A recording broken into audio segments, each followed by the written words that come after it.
Once upon a time in ancient Greece, there was a beautiful woman named Semele. She was so beautiful, in fact, that the gods themselves took notice of her. And one day, she was chosen to be the bride of Zeus, the king of the gods. Zeus was, well, god of the sky and thunder and lightning and all that good stuff. You know, the dude with the big white beard who sits on a throne made of clouds. Yeah, him. Now, when Semele found out she was going to marry Zeus, she was pretty stoked. I mean, who wouldn't be? You get to marry the most powerful being in the Greek pantheon.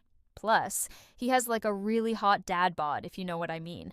But she was also a little nervous. I mean, how could you not be nervous marrying someone who was literally your boss? I mean, the dude had the power to smite you with lightning just because he was in a bad mood. But despite her nerves, the wedding went off without a hitch. And Zeus and Semele went back to his place, which was, by the way, not on Mount Olympus, but in this cave in the city of Thespiae.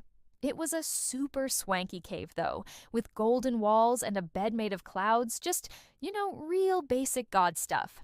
And on their wedding night, Zeus was like, "Hey, Semele, you are now my wife, which means I have to tell you something really important."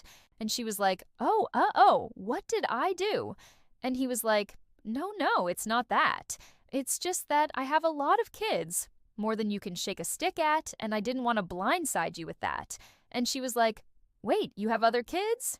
And he was like, "Yeah, a bunch. And they're all half god, half human, just like you are. But you're special, okay? You're extra special." Then he took her aside and showed her this golden goblet and said, "This is the secret to your specialness. Do not drink from it." Then he went off to, god business, and she was left alone in the cave with the goblet. Now, Semele was just a mortal woman, but she was super curious. I mean, who wouldn't be curious about a golden goblet? Plus, Zeus had specifically told her not to drink from it, which just made her want to do it even more. So while he was gone, she snuck a peek inside. And wouldn't you know it? It was filled with a mysterious blue liquid that smelled like flowers and tasted like sweet nectar. Just, real non-alcoholic beverage stuff. And then bam, the second she drank it, she was engulfed in flames and burned to a crisp. Now Zeus came back to the cave just in time to see his wife get burnt to a crisp, and he was super sad about it, mostly because he had a really hot dad bod that was now toast. But he was also kind of mad at her for drinking from the goblet. I mean, come on, he had specifically told her not to do that. So he did the only thing he could do.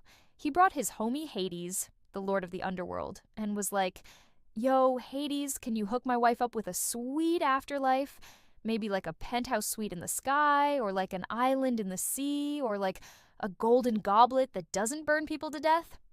And Hades was like, "Yeah, no problem, bro." So he whisked her away to the underworld, where she spent the rest of eternity in, well, a golden goblet that didn't burn people to death.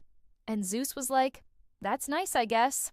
But he still felt bad, so he gave her a son, Dionysus, the god of wine, and was like, "Here you go, kiddo. You get to inherit your father's great big heart and your mother's great big curiosity." And Dionysus was like, "Sweet." The end.